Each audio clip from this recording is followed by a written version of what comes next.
लगभग 2000 वर्ष पहले जब दुनिया अन्याय, अत्याचार और अंधकार में डूबी हुई थी, तब परमेश्वर ने मानव जाति के उद्धार के लिए एक ऐसे व्यक्ति को इस धरती पर भेजा जिसका नाम था ईसा मसीह। आज उनका नाम दुनिया के हर कोने में सम्मान के साथ लिया जाता है। आइए जानते हैं उनके संपूर्ण जीवन की अद्भुत कहानी। जन्म की भविष्यवाणी। ईसा मसीह के जन्म से कई सौ वर्ष पहले अनेक भविष्यद्वक्ताओं ने उनके आने की भविष्यवाणी की थी। कहा गया था कि एक उद्धारकर्ता जन्म लेगा जो लोगों को सत्य, प्रेम और परमेश्वर का मार्ग दिखाएगा। एक दिन परमेश्वर के दूत, स्वर्गदूत गब्रिएल मरियम नाम की एक युवती के सामने प्रकट हुए। उन्होंने कहा कि परमेश्वर की शक्ति से तुम्हारे यहां एक पुत्र जन्म लेगा। उसका नाम यीशु रखना, क्योंकि वही लोगों का उद्धार करेगा। मरियम की सगाई यूसुफ नामक एक बढ़ई से हुई थी। पहले तो यूसुफ इस बात को समझ नहीं पाए, लेकिन स्वप्न में परमेश्वर के दूत ने उन्हें सारी बात समझाई। इसके बाद उन्होंने मरियम को सम्मान पूर्वक अपने साथ रखा। बेथलेहम में जन्म रोमी सम्राट के आदेश पर जनगणना होने वाली थी, इसलिए यूसुफ और मरियम अपने नगर नासरत से बेथलेहम पहुंचे। वहां सराय में कोई स्थान नहीं मिला। अंततः उन्हें एक गौशाला में ठहरना पड़ा। वहीं आधी रात को ईसा मसीह का जन्म हुआ। उन्हें कपड़ों में लपेटकर चरनी में रखा गया। उसी समय पास के मैदानों में कुछ चरवाहे अपनी भेड़ों की रखवाली कर रहे थे। अचानक स्वर्गदूत उनके सामने प्रकट हुए और बोले, मत डरो, मैं तुम्हें बड़े आनंद का समाचार सुनाता हूं। आज तुम्हारे लिए उद्धारकर्ता का जन्म हुआ है। चरवाहे तुरंत वहां पहुंचे और नवजात बालक को प्रणाम किया। पूर्व दिशा से कुछ विद्वान ज्योतिषी भी एक विशेष तारे का अनुसरण करते हुए आए। वे सोना, लोबान और गंधरस जैसे बहुमूल्य उपहार लेकर बालक यीशु के चरणों में झुके। राजा हेरोदेस का भय जब राजा हेरोदेस को पता चला कि एक नया राजा जन्मा है, तो वह डर गया। उसने बेथलेहम के छोटे बच्चों की हत्या का आदेश दे दिया। लेकिन परमेश्वर ने स्वप्न में यूसुफ को चेतावनी दी।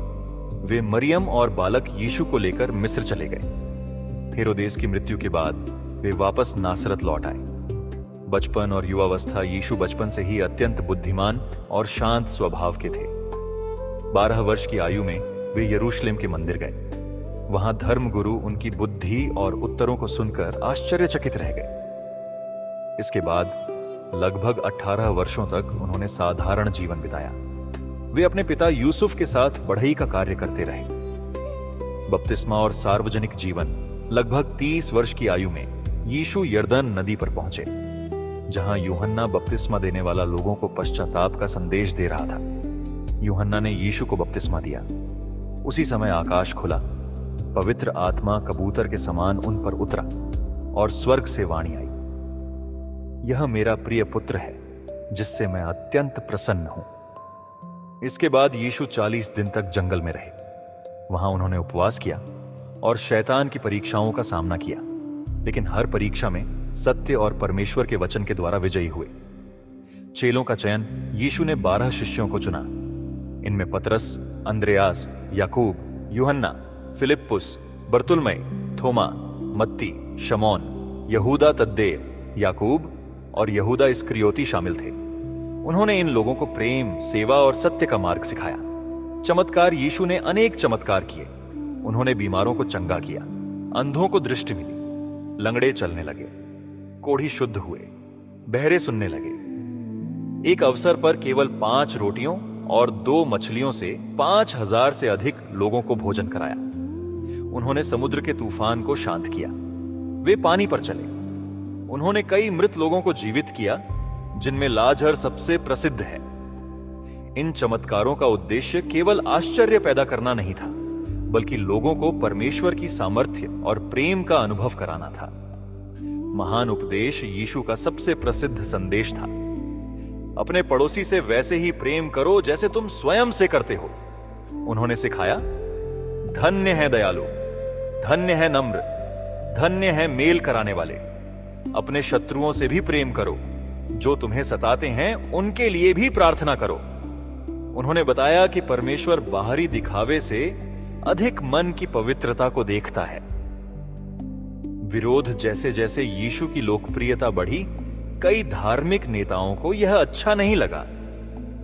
उन्हें लगा कि लोग उनके प्रभाव से दूर हो रहे हैं। उन्होंने यीशु पर झूठे आरोप लगाने शुरू कर दिए। गिरफ्तारी से एक रात पहले यीशु ने अपने 12 शिष्यों के साथ अंतिम भोजन किया। उन्होंने रोटी लेकर कहा, यह मेरा शरीर है। फिर कटोरा लेकर कहा, यह मेरा लहू है जो बहुतों के लिए बहाया जाएगा। यहीं उन्होंने अपने शिष्यों के पैर धोकर सेवा और विनम्रता का महान उदाहरण प्रस्तुत किया। विश्वासघात शिष्य यहूदा इस्करियोती ने 30 चांदी के सिक्कों के बदले यीशु के साथ विश्वासघात किया। वह सैनिकों को लेकर आया और चुंबन देकर यीशु की पहचान करवाई।